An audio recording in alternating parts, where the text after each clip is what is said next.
আমি এর মধ্যে একবার একটা জরিপ করেছিলাম যে দেশের বেশিরভাগ মানুষ এই যে বেশি সারা দেশে যে নানা ধরনের প্রত্যন্ত অঞ্চলে চাঁদাবাজি হচ্ছে, দখলদারি হচ্ছে, এগুলির পেছনে মূলত কারা দায়ী?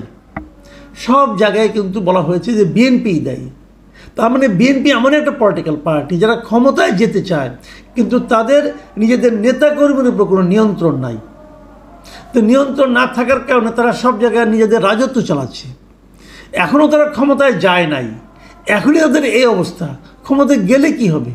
এই হাতীবান্ধা থানার পুলিশ ফোর্স যাতে নাকি পাটগ্রাম থানার এই ভাঙচুরে চলাকালীন পাটগ্রামে এসে এদেরকে হেল্প করতে না পারে, এই জন্য হাতীবান্ধা থানাকেও ঘেরাও করে রাখা হয়েছিল এবং তারও দায় যে চাপানো হয়েছে, অভিযোগটা উঠেছে বিএনপির উপর। কিন্তু বিএনপি যে খুব দুধে ধোয়া তুলসী পাতা তা কিন্তু মনে করার কোনো কারণ নাই। আপনারা জানেন একদিন আগে লালমনিরহাটের পাটগ্রামে থানা ভাঙচুর হয়েছে মবের দ্বারা, এবং এই পুরো কাজটার দায় যে পড়েছে বিএনপির উপর। যারা এই ভাঙচুরের সঙ্গে জড়িত তারা কোনো না কোনোভাবে বিএনপির সঙ্গে জড়িত, যদিও বিএনপির যারা লোকজন তারা বলছেন এর সঙ্গে তারা জড়িত নয়, এর সঙ্গে জড়িত হচ্ছে ওখানকার পাথর ব্যবসায়ী, যারা পাথর উত্তোলন করে সেই সমস্ত ব্যবসায়ীরা। যে ঢাকাতেও গত একদিন আগের ঘটনা, ঢাকার একটা হোটেল বরানির একটা হোটেল জাকারিয়ায় বিএনপির যুবদলের একজন নেতা মনির না কি যেন নাম, সে যে সেখানে ভাঙচুর করেছে, এখানে নারী ছিলেন, তাদের গায়ে হাত তুলেছেন, তার লোকেরা যে অনেক কিছু করেছেন, তাকে বিএনপি বহিষ্কার করেছে, তার বিরুদ্ধে মামলাও করেছে। বিএনপি মামলা করেছে, কিন্তু বিএনপি থেকে বহিষ্কার করেছে সঙ্গে সঙ্গে, ওই লোকটাকে ধরা হচ্ছে না। কিন্তু বিএনপি নির্বাচন চায় এবং দ্রুত নির্বাচন চায়। তারা প্রথমে ডিসেম্বরে চেয়েছিল, পরে গত 13ই জুন ডক্টর ইউনূসের সঙ্গে তারেক রহমানের বৈঠকের পর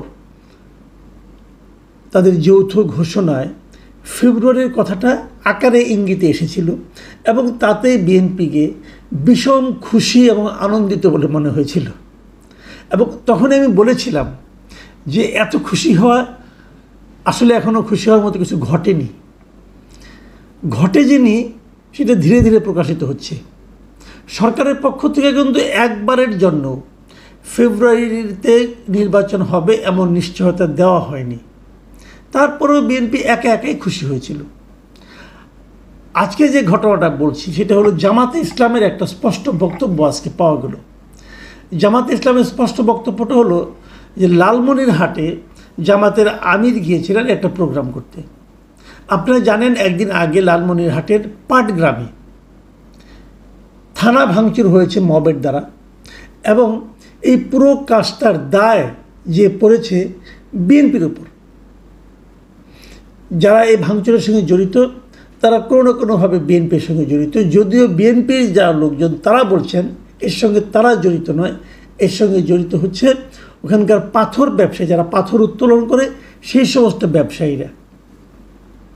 এটা নিয়ে পক্ষে বিপক্ষে অনেক কথাবার্তা হয়েছে, কিন্তু যত কিছুই হোক না কেন, কে দায়ী না, এটা নিয়ে আপনি সারাদিন আলোচনা করতে পারেন। কিন্তু ঘটনাটা কি? ঘটনাটা হলো কিছু লোক থানা ঘেরাও করেছে এবং থানা ভাঙচুর করেছে, সেখানে পুলিশের সঙ্গে টিয়ার গ্যাস, লাঠি চার্জ করা ইত্যাদি হয়েছে, এবং থানার মধ্যে ল্যাপটপ, কম্পিউটার এগুলি ভাঙাভাঙি হয়েছে। পাটগ্রামের পাশে হলো হাতীবান্ধা থানা। এই হাতীবান্ধা থানার পুলিশ ফোর্স যাতে নাকি পাটগ্রাম থানার এই ভাঙচুরে চলাকালীন পাটগ্রামে এসে এদেরকে হেল্প করতে না পারে, এই জন্য হাতীবান্ধা থানাকেও ঘেরাও করে রাখা হয়েছিল এবং তারও দায় যে চাপানো হয়েছে, অভিযোগটা উঠেছে বিএনপির উপর। কিন্তু বিএনপি যে খুব দুধে ধোয়া তুলসী পাতা তা কিন্তু মনে করার কোনো কারণ নাই। তো এরকম সময়ে ডক্টর শফিকুর রহমান জামাতের আমির, উনি লালমনিরহাটে গিয়েছেন। উনি যখন লালমনিরহাটে সাংবাদিকদের মুখোমুখি হন, তখন সাংবাদিকরা ওনাকে জিজ্ঞাসা করেছেন যে নির্বাচনের ব্যাপারে উনি কী ভাবছেন। সেই সৈয়দপুর বিমানবন্দর থেকে বের হওয়ার সময় উনি যে কথাগুলি বলেন, উনি কিন্তু প্রথমেই পাটগ্রামের উদাহরণটা টেনে নিয়ে আসেন এবং উনি বলেন যে পাটগ্রামে কী হচ্ছে আপনারা দেখেছেন, এখানে যে মব অবস্থা বিরাজ করছে, এই পরিস্থিতিতে কিসের নির্বাচন? এই পরিস্থিতিতে, এমন পরিস্থিতিতে সুষ্ঠু নির্বাচন হওয়া সম্ভব নয়। তাহলে শফিকুর রহমান সাহেবের ভাষায় অথবা তার মূল যে বক্তব্য সেটা হলো, নির্বাচন হতে হলে দেশে একটা সুশৃঙ্খল পরিস্থিতি থাকতে হবে, আইন শৃঙ্খলা পরিস্থিতি ভালো থাকতে হবে, মব থাকা চলবে না, এরকম আরও অনেক কথা। এখন মবটা চালাচ্ছে কারা? ঠিক আছে, আমি পাটগ্রামের কথা ধরে নিলাম, হাতিবান্ধার কথা ধরে নিলাম, এর পেছনে বিএনপির লোকজন দায়ী। পটিয়ার জন্য কে দায়ী? পটিয়াও তো মব হয়েছে, সেখানে মবের জন্য কে দায়ী? এবং পটিয়া এবং পাটগ্রাম পার্থক্য কিন্তু আছে। পার্থক্য হলো এখানে পাটগ্রামে এই মবের কারণে পুলিশরা এখন বিএনপির লোকজনকে দৌড়াচ্ছে, অনেকের বিরুদ্ধে মামলা হয়েছে, কয়েকজনকে গ্রেপ্তার করা হয়েছে, এগুলো হয়েছে। কিন্তু পটিয়াতে বরং ওখানকে যিনি ওসি ছিলেন তাকেই ক্লোজ করে নিয়ে যাওয়া হয়েছে, যেন দায়টা পুলিশের। কারণ ওখানে আর এখানে পার্থক্য হলো এইটাই যে পাটগ্রামে মবের জন্য দায়ী করা হচ্ছে বিএনপিকে, আর পটিয়াতে মবের জন্য দায়ী করা হচ্ছে বৈষম্যবিরোধী ছাত্র আন্দোলন অথবা এনসিপির অঙ্গ সংগঠন যে ছাত্র সংগঠন আছে তাদেরকে। তো সরকারের অবস্থা নিশ্চয়ই বুঝতে পারছেন। ইন্টারেস্টিং হলো এর কোথাও কিন্তু জামাত অথবা ছাত্র শিবিরের কোনো ধরনের সম্পৃক্ততা পাওয়া যাচ্ছে না। এবং জামাতের আমির কিন্তু এই কথাটাই বলেছেন। উনি আরেকটা কথা বলেছেন, সেটা হলো যে দেশে দীর্ঘদিন ধরে মব কালচার চলছে, তবে এসব সহিংসতায় জামায়াতের কোনো কর্মী বা সমর্থক জড়িত নেই। তো এই যে কথাটা, এই কথাটা কিন্তু একদম ভিত্তিহীন নয়।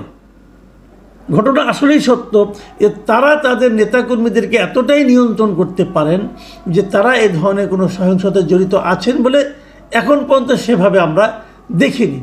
বিএনপি পারে না কেন?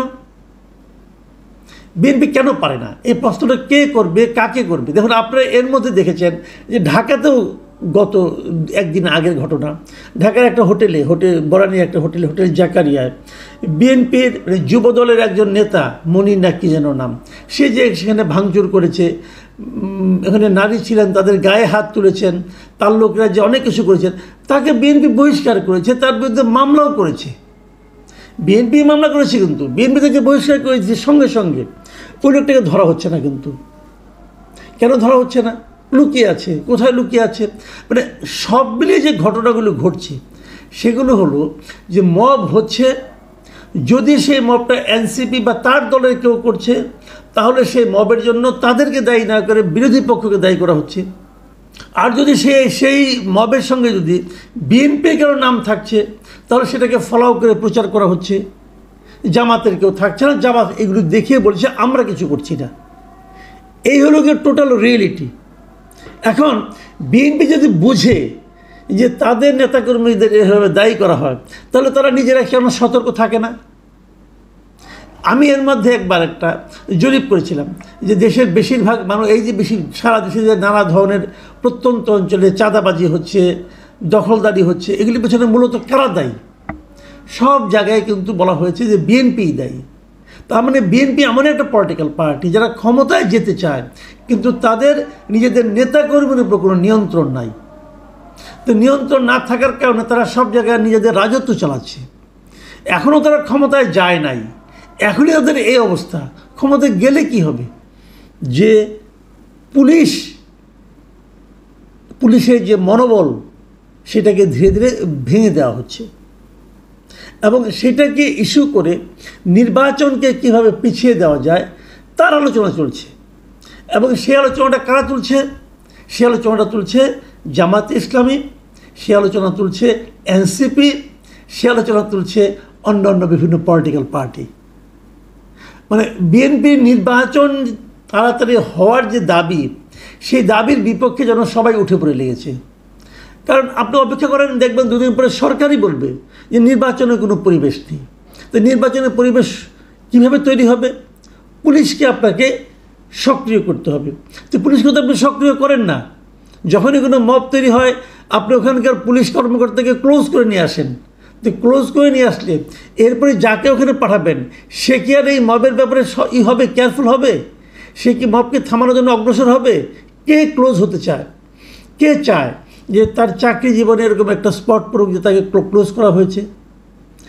সব মিলিয়ে যে সিচুয়েশনটা সেটা হলো যে নির্বাচন যত বিলম্বিত করা যায় বিভিন্ন ছুতানাতায় তার এক ধরনের পায়তারা চলছে বিভিন্ন কর্নার থেকে। রাজনৈতিক দলগুলো বিএনপি বাদে অন্যান্য যে দলগুলো আছে, জামাত অথবা এনসিপি অথবা ইসলাম নামধারী দলগুলো আছে, তারা যেমন নির্বাচনকে পেছাতে চায় তেমনি সরকারও পেছাতে চায়। সরকার মুখে উচ্চারণ করছে না, এরা করছে।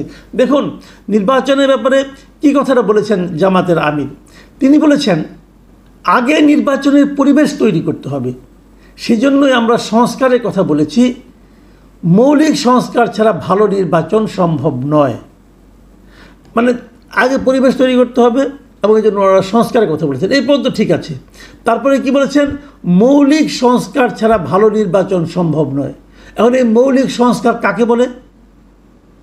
মানে কি পর্যন্ত সংস্কার হলে সেটাকে মৌলিক সংস্কার বলা যাবে, এর কিন্তু কোনো ব্যাখ্যা নাই। যতটুকু সংস্কার হলো উনি বলেন না সংস্কার হয়েছে, এটা ভাষা সংস্কার হয়েছে, এটা তো মৌলিক সংস্কার হয় নাই। অতএব নির্বাচন পিছিয়ে দাও, যতদিন না হবে ততদিন আমরা অপেক্ষা করব। কেন? এখানে জনগণ কোথায়? জনগণ কি চায়? জনগণ কি তাহলে ভোট দিতে চায় না?